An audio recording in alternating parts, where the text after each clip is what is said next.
Salut à tous et bienvenue dans Chez vous. Nous sommes toujours à Paimboeuf. Aujourd'hui, nous avons rendez-vous avec Jérôme Pertuis.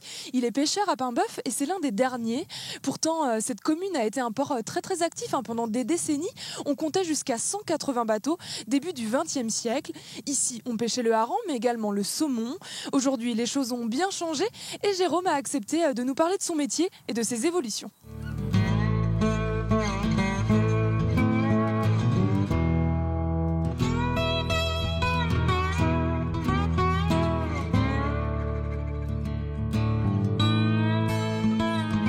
Bonjour Jérôme. Bonjour. Nous sommes devant votre bateau. Vous êtes l'un des derniers pêcheurs de Paimboeuf. Comment ça se fait? Qu'est-ce qui vous a plu dans ce métier? Moi, ce métier, c'est contact avec la nature direct, pas de patron sur le dos. On est indépendant, on fait ce qu'on veut. Ça me plaît. Alors, vous perpétuez une tradition familiale ou pas du tout? Ah non, pas du tout, non. Aucun de la famille a fait la pêche, donc non, je suis le seul. C'était peut-être ce que vous me disiez, c'était quand vous étiez enfant, que vous étiez à vous promener sur les quais et sur le port, que ça vous a donné envie. Oui, j'habitais à 2 rues d'ici, donc tous les soirs en rentrant de l'école, je venais voir les pêcheurs débarquer, je leur donnais un coup de main et puis ça m'a plu. Tout de suite, vous avez accroché. Ah oui, direct. Alors avant, à cette époque-là, il y avait beaucoup plus de pêcheurs que maintenant. Ah oui, quand j'étais petit, il y avait peut-être une quarantaine de bateaux sur la Loire à travailler. Maintenant, on est 2-3. Mais comment ça se fait justement qu'il n'y ait plus de pêcheurs? Comment ça se fait? Les jeunes, on leur facilite pas beaucoup la tâche. On leur donne plus de licence. Puis il y a de moins en moins de poissons, on va dire. Donc c'est pas facile. Alors vous pêchez quoi? Moi, je pêche quoi? Je commence l'année avec les civelles, de décembre à avril. Après, à l'ose, lamproie, les poissons migrateurs, anguilles. Et l'été, mulet, berre, sole.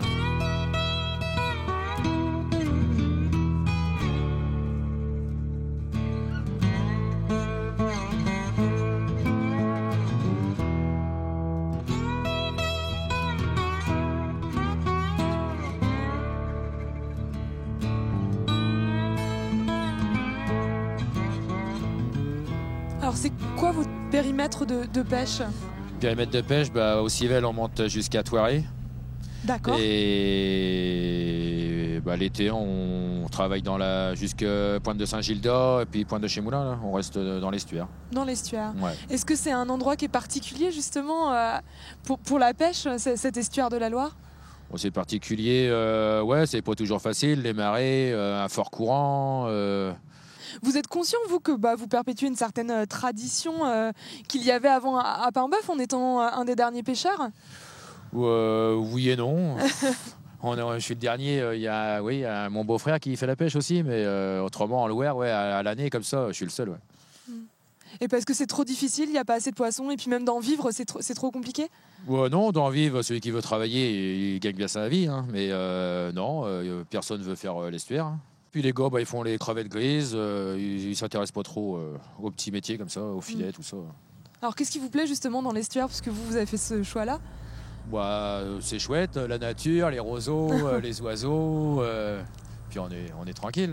Vous le vendez où votre poisson? La plupart du poisson, il va chez le marailleur, Fouché-Maury à Paimboeuf. Autrement, l'été, les sols, les berres, ça s'en va au Croisic ou à la Turballe.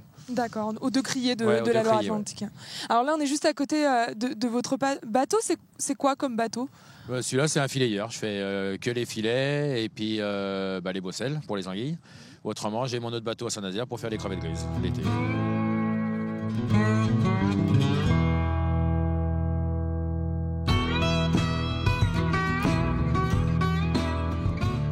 Comment ça se passe un peu techniquement?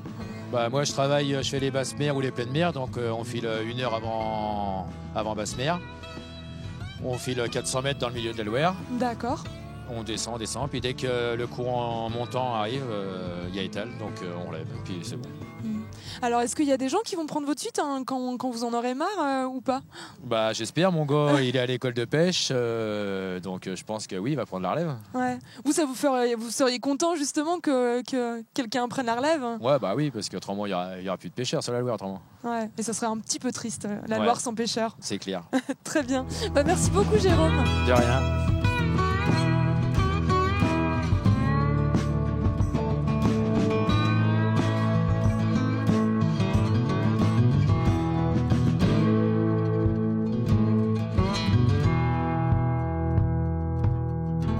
nous, c'est fini pour ce soir.